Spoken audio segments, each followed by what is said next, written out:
Hola, ¿qué tal? Bienvenidas y bienvenidos a su programa Cambio 2030. El día de hoy me acompaña Nidia Mata, Jaime Méndez y mi nombre es Carla Cadena.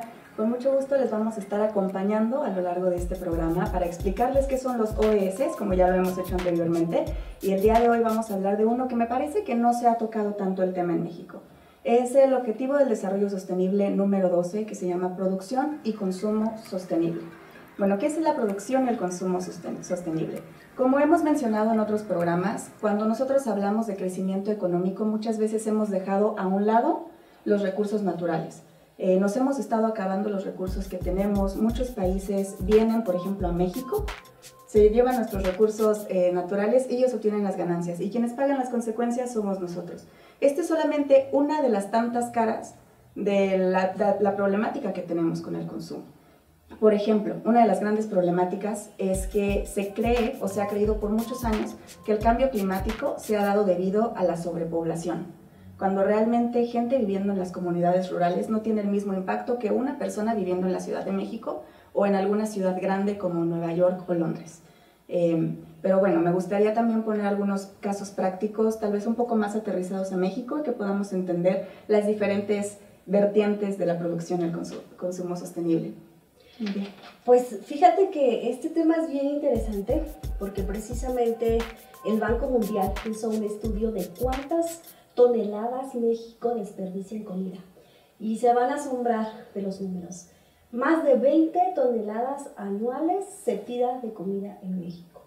Imagínense en una supercarretera más de 50 o 30 trailers de comida, de carne de puerco, de carne de res, de pollo, de verduras, de tortillas, directos a la basura. Es un tema, la verdad, bastante complejo, es un tema bastante triste porque nos da a entender que no hay una cultura de la planeación de la comida, de cómo generar estrategias para poder tener alimentos que puedan satisfacer nuestras necesidades físicas, obviamente, pero también sin caer en un exceso. Los números son realmente complejos, rápidamente les menciona, en un país con más de 53 millones de personas en la pobreza, tirar 20.4 millones de toneladas de la basura es terrible. Esto podría sustituir la demanda de 7.3 millones de personas, es decir, 7.3 millones de mexicanos que podrían tener una alimentación sana si tuviéramos más conciencia de qué es lo que está pasando con nuestra comida. Entonces es un tema complejo y que yo creo que tenemos que poner sobre la mesa porque es un tema que nos está afectando, ¿no? Lo que comemos, cuánto estamos ocupando y cuánto pues lo dejamos y ya se va a la basura y que podría alimentar a personas que tienen estas necesidades. Sí, me parece que mucho de la problemática definitivamente tiene que ver que si vamos al supermercado, las marcas se han encargado de hacernos creer que necesitamos ciertas cosas. Y simplemente las compramos y se nos va la fecha de caducidad y las dejamos ir, las desechamos.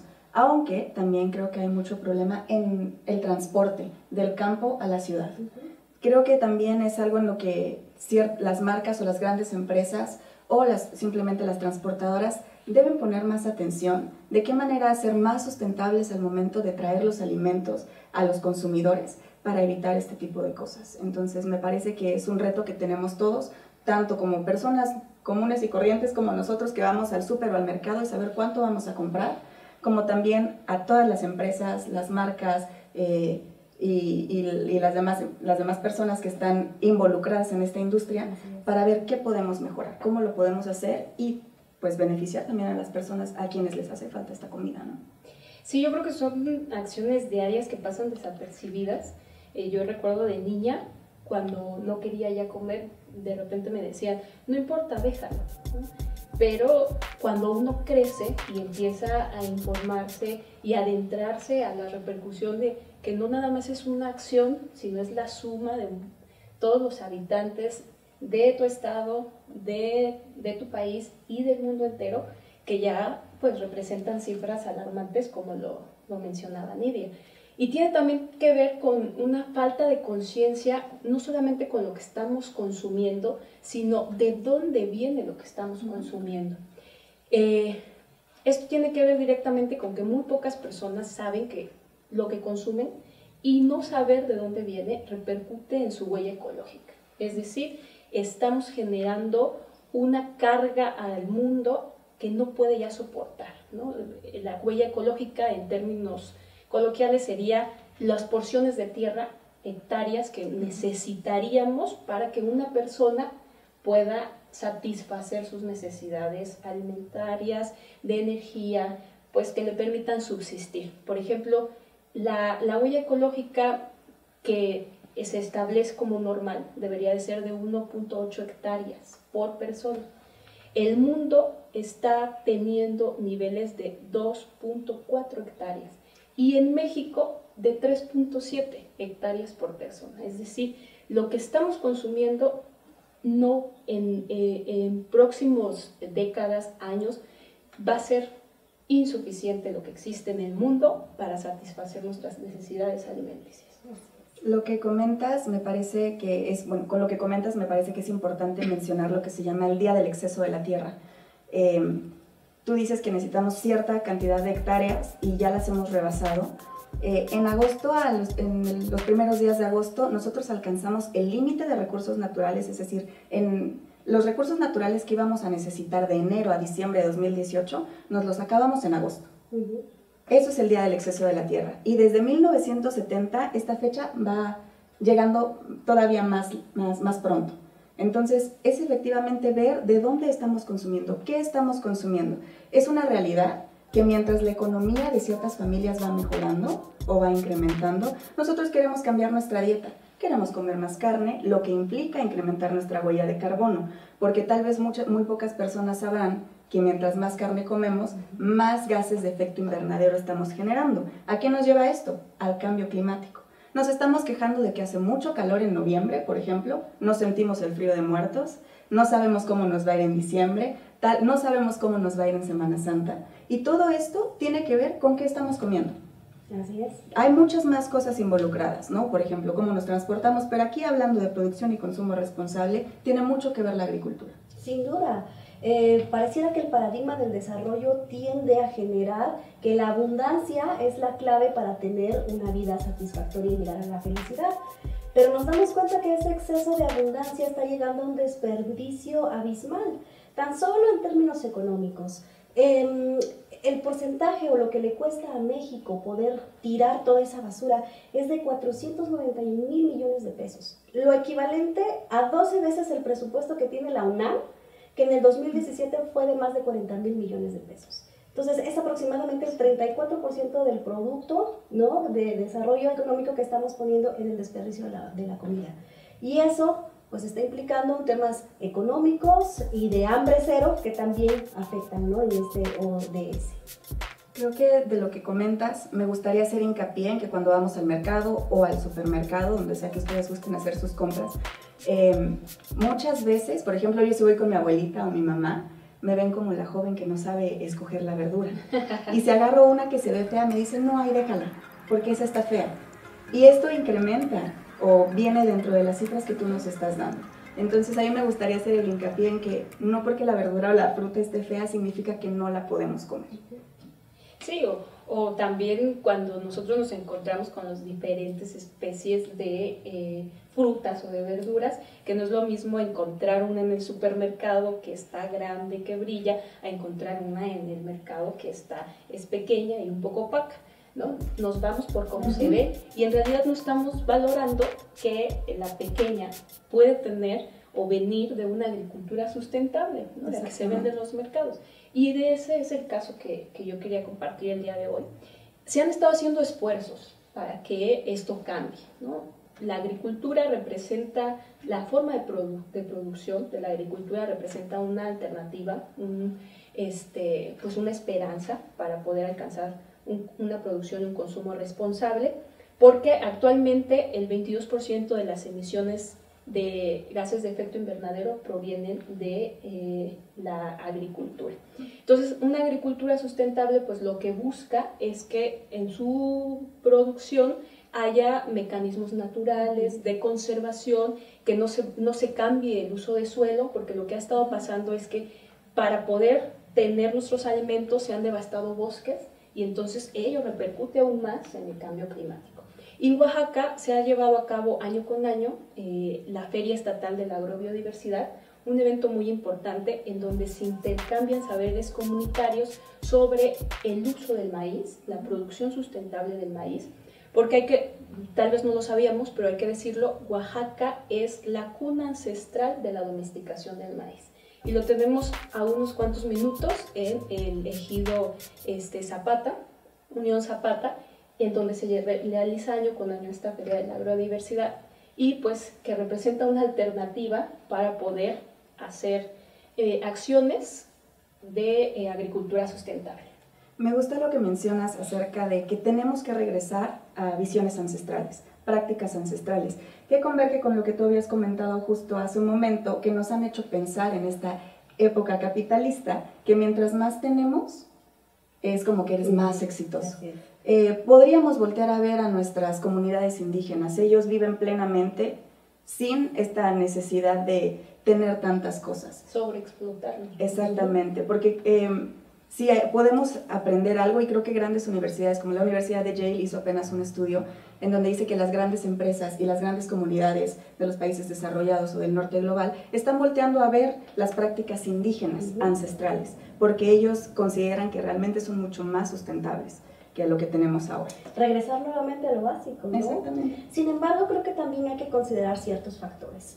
Este desperdicio de comida también se da por temas específicos. Por ejemplo, al no haber suficientes camiones refrigerados en México, por ejemplo, que pueden hacer una distribución más adecuada, pues también hace que muchos de los consumos de los alimentos pues se queden en los lugares de origen, y ya es una pérdida.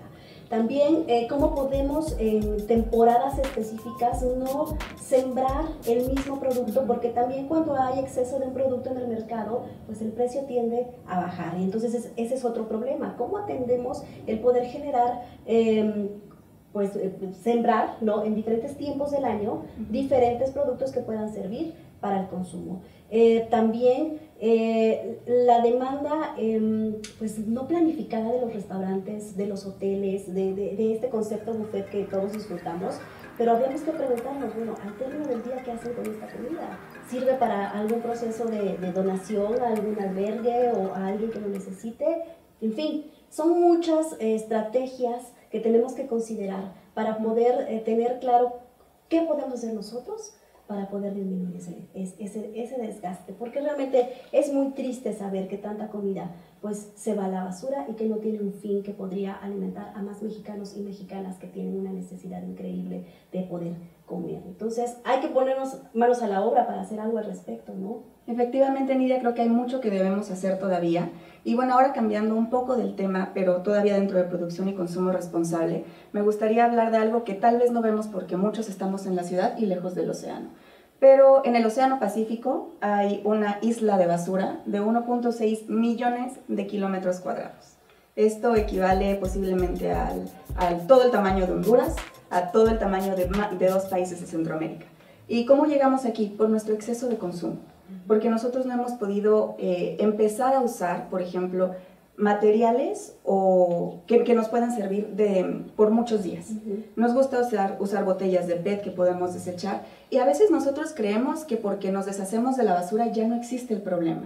Pero hay pepenadores, por ejemplo, que viven de eso y es su única fuente de ingresos. ¿Y qué sucede con toda la basura que no se puede reciclar o que no se puede tratar? Se va al océano.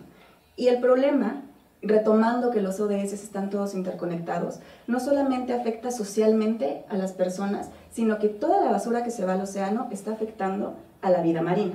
Así es. Entonces también hay otro problema en cuanto al plástico que se está yendo al océano. Está completamente expuesto todo el tiempo al sol, mientras hay sol. Y al oleaje también. Esto está generando microplásticos que se ha confirmado en un estudio en el Congreso de Gastroenterología que se llevó en Viena, Austria, hace un mes, que los microplásticos están volviendo a nuestro organismo por medio de los mariscos, la sal marina y del agua que estamos consumiendo.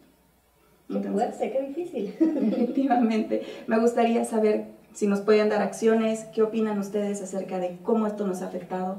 Sí, en automático, cuando empezaste a comentar, me vino a la mente la imagen que todos hemos estado viendo en redes sociales de una tortuga bebé que no puede sobrevivir porque un popote la asfixió, ¿no? Lo que eso representa, lo que tú comentas, el que nosotros estemos consumiendo pues productos sin la necesidad de de una envoltura, porque ya son innecesarias, estamos generando muchísima basura que está atentando contra la vida submarina y también en contra de nuestra salud. No nos cansaremos de decir, ¿no? Acciones muy concretas, regresar a ir a los supermercados o al mercado con nuestras bolsas de tela o llevar nuestras canastas. Decir no al popote, ¿no?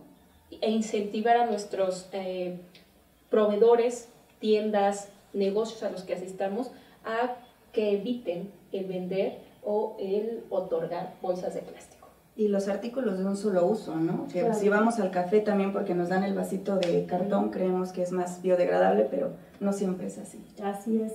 Hay iniciativas bien interesantes en diferentes partes del mundo, por ejemplo, que hay bancos de alimentos para personas que están en situación de calles, para refugios o para diferentes albergues en donde hay personas que tienen la necesidad. También hay iniciativas sociales que tienen que ver y que están haciendo muchos jóvenes que atienden a proyectos de innovación, como por ejemplo reemplazar el plástico con productos biodegradables. Creo que hay que poner mucha atención a esos proyectos que están haciendo los jóvenes, ¿no?